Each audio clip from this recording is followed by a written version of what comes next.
नमस्कार दोस्तों, हमारे न्यूज यूट्यूब चैनल पर आप लोगों का हार्दिक स्वागत है। दोस्तों आज हम लेकर आए आपके लिए बहुत ही लेटेस्ट अपडेट। जी हाँ दोस्तों, डीए एरियर्स पर आ गई है बड़ी अपडेट।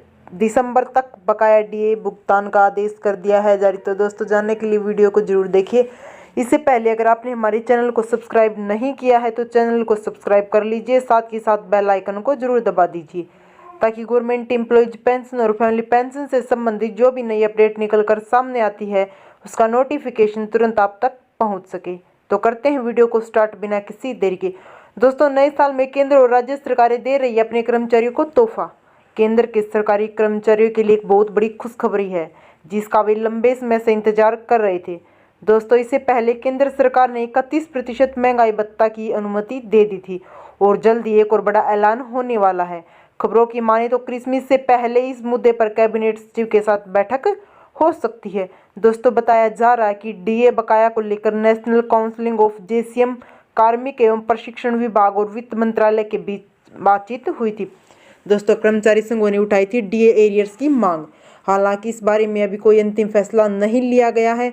इसके बावजूद कर्मचारी संघ डीए बकाया राशि की मांग कर रहे हैं और यह भी मांग कर रहे हैं कि 18 माह से अटके डीए के एरियर्स का एक मुश्त भुगतान किया जाए। दोस्तों यह भी उम्मीद है कि दिसंबर में इस मुद्दे पर कैबिनेट सचिव के साथ 18 महीने के डीए बकाया का एक मुश्त निपटान करने पर चर्चा की जा सकती है। अब केंद्र सरकार को 18 माह के डीए बकाये को लेकर अंतिम फैसला करना है। इसे कर्मचारी बेहद खुश नजर आ रहे हैं। अगर केंद्र सरकार इस पर हरी झंडी दे तो कर्मचारियों के बैंक खाते में बड़ी रकम आ जाएगी। इससे पहले केंद्र सरकार ने डीए को बढ़ाकर 31% कर दिया था। इसका लाभ केंद्र सरकार के 48 लाख कर्मचारियों और 65 लाख से अधिक पेंशन भोगियों को मिल रहा। दोस्तों आपको बता दें कि जो आपकी न्यूनतम 8,000 रुपये तक की होगी बढ़ोतरी। बता दें कि वर्तमान में कर्मचारियों को फिटमेंट फैक्टर के तहत 2.57% वेतन मिल रहा है। अगर इसे बढ़ाकर 3.68% किया जाता है तो वेतन में न्यूनतम 8,000 रुपये की वृद्धि होगी। अगर किसी की न्यूनतम सैलरी 18,000 रुपये है तो 8,000 रुपये की बढ़ोतरी के साथ 26,000 रुपये हो जाएगी। इसके अलावा जनवरी 2022 में एक बार फिर डीए बढ़ने की उम्मीद है। हालांकि अभी यह तय होना बाकी है कि महंगाई भत्ते में कितनी बढ़ोतरी की जाएगी। दोस्तों आपको बता दें कि किन किन राज्यों ने डीए और वेतन बढ़ाने का लिया है फैसला। आंध्र प्रदेश राज्य सरकार ने जनवरी 2022 में 5.24% महंगाई भत्ते के भुगतान को मंजूरी दे दी है। वित्त विभाग की ओर से सोमवार को इस आशय का आदेश जारी किया गया है। दोस्तों आपको बता दें कि कर्मचारियों को डीए का भुगतान 1 जुलाई 2019 से लंबित है, जहां डीए का भुगतान जनवरी 2022 के वेतन के साथ नकद में किया जाएगा। वहीं जुलाई 2019 से 31 दिसंबर 2021 तक डीए के भुगतान के खातों का बकाया जमा राशि की जाएगी।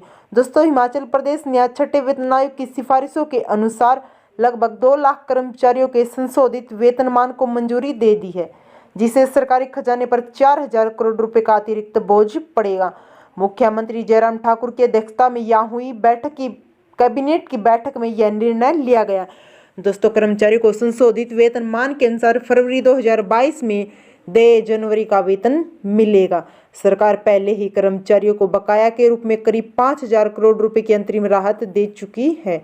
दोस्तों नई पेंशन योजना में सरकार को अपने योगदान के रूप में 260 करोड़ रुपए खर्च होंगे। संविदा कर्मचारियों का वेतन बढ़ाने का भी निर्णय लिया गया है। दोस्तों वहीं उत्तर प्रदेश लगे हाथों उत्तर प्रदेश की सरकार ने भी नए साल से पहले राज्य के कर्मचारियों को बड़ा तोहफा देने का ऐलान किया है।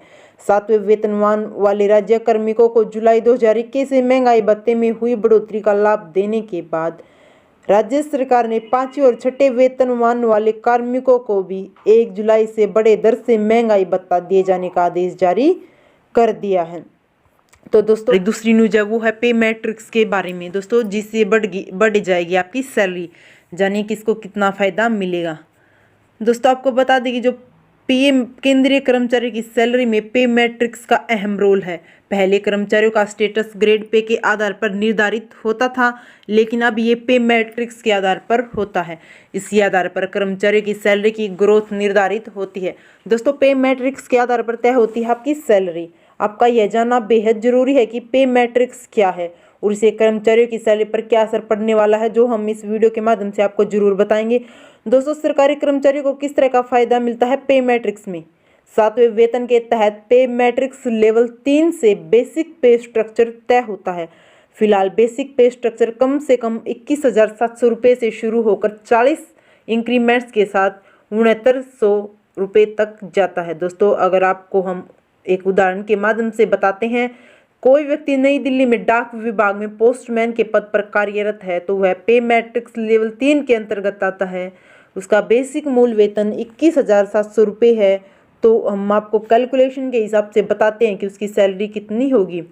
लेवल और जीपी स्तर 3 स्थान दिल्ली, अगर उसका मूल वेतन 21,700 रुपये है और कुल महंगाई बता 6,727 रुपये यानी कि 31% के हिसाब से, और जो उसका हाउस रेंट अलाउंस है वो 5,859 रुपये एक्स शहर के हिसाब से, और जो उसका यात्रा भत्ता है 4,716 रुपये। तो कुल मिलाकर जो आपकी सैलरी है वो 39,002 रुपये होगी। दोस्तों आपको बता दें कि जो पे मैट्रिक्स है वो क्या है। 7वें वेतन आयोग लागू होने के बाद अब केंद्रीय कर्मचारियों का स्टेटस ग्रेड पे से नहीं बल्कि पे मैट्रिक्स से तय किया जाता है। कर्मचारी अब आसानी से अपने वेतन के स्तर का पता लगा सकते हैं, साथ ही भविष्य के वेतन में संभावित बढ़ोतरी के बारे में भी जान सकते हैं। इससे जो आपका करियर है उसमें कितना फ़ायदा हुआ इसका पता चल जाता है।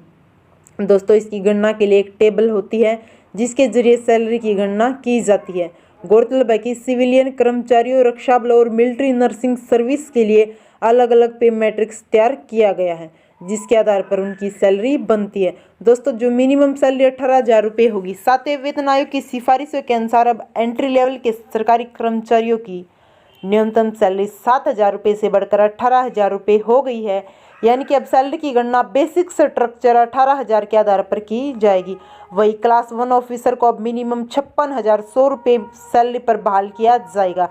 यानी कि कुल मिलाकर इसे सरकारी कर्मचारियों को सैलरी और उनके भत्ते की गणना का फायदा मिलेगा। तो दोस्तों आज के लिए इतना ही, मिलते हैं नेक्स्ट वीडियो में। तब तक के लिए जय हिंद, जय भारत, जय जवान, जय किसान।